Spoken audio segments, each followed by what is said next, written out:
So you want to be a truck driver, right? They've been telling you it's great, it's a good profession, or whatever the case.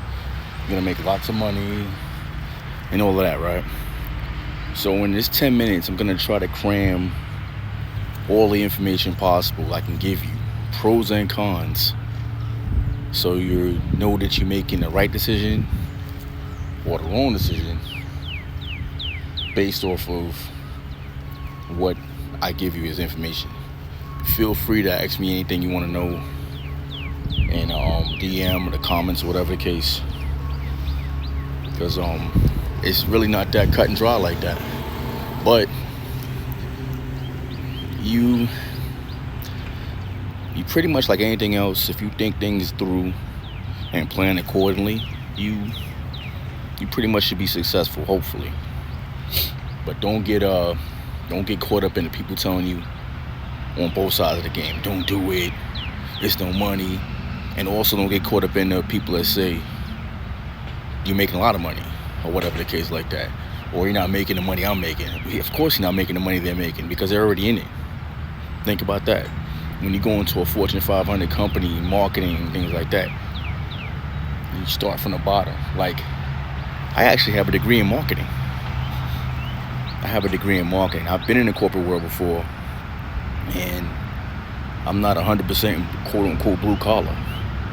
I've done a lot of things, but don't get it a misconception that you're gonna come into anything at the top. I think that's the problem with a lot of people today. They think they're gonna start at the top. You're not starting at the top in anything you do. I don't care if it's lead janitor. You're not gonna be the lead janitor coming in off the street. You're gonna be the one scraping gum off of the bottom of the toilet seat with a toothbrush. Whatever the case. You're not gonna start at the top. But I'll tell you, in this game here, I never had a desire to be a truck driver, ever. My grandfather was a truck driver. And, I felt like, yeah, he got me anything and everything I wanted. But as far as time spent, he didn't spend a lot of time with me. He probably spent little to no time with me. But I don't hate him for it. But I'm just saying that in a family situation, these are things you got to consider and think about. Because if you are a quote-unquote family man, do you want to be away from your family that long?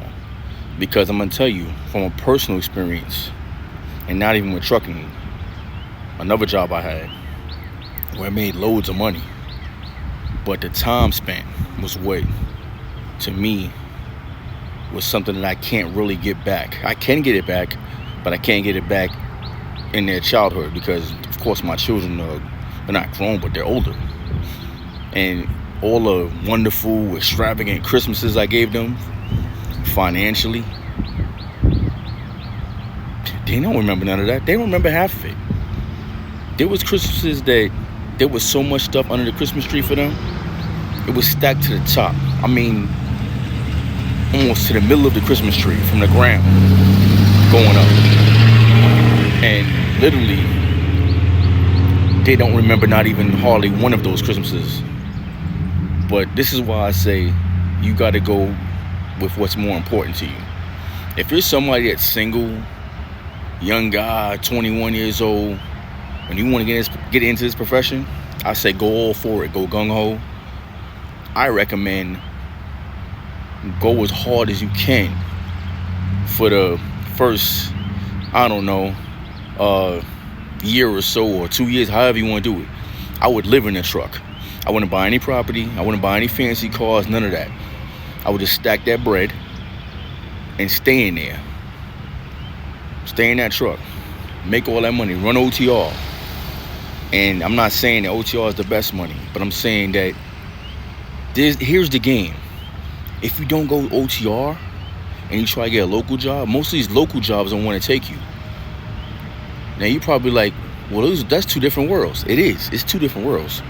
Local, you going home every day. You may do a little bit of work depending on what the job is, but for the most part, you're going home every day. OTR, you don't know when you're going home. So you might as well just go all out and just say, I'm gonna just go ahead and just live in this joint. Wherever they send me is where I'm going. Do that.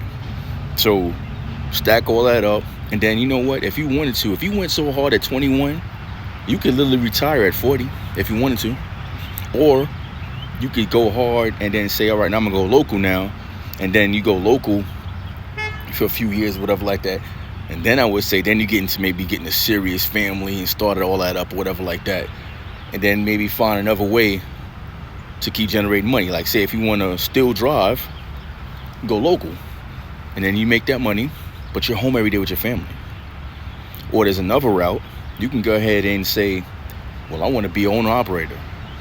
And get a couple of guys to drive some trucks for you. Buy maybe a truck or two, and you have them do all the driving. Or you could do the driving still if you want to, and make the money that way. But my whole thing about it is mainly family is important.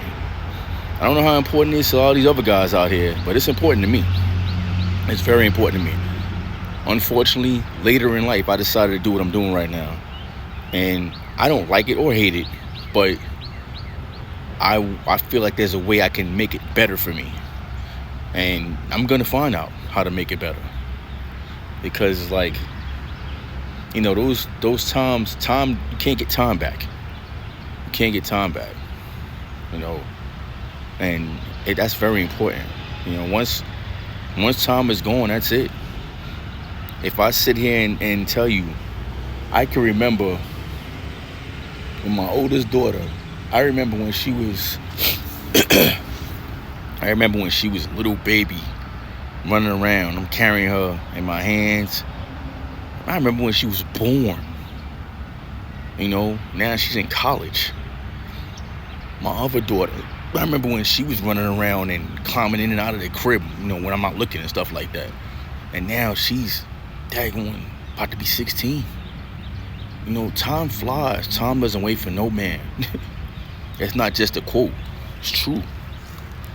So basically, I just gave you the pros and cons all in one without even saying pro or con. I just kind of mix it all together. But like I said, make sure you know what you're getting yourself into.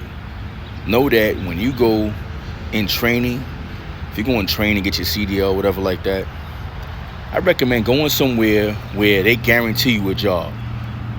I'm not going to name names on here because I'm not going to give anybody light or disrespect, quote unquote, like this.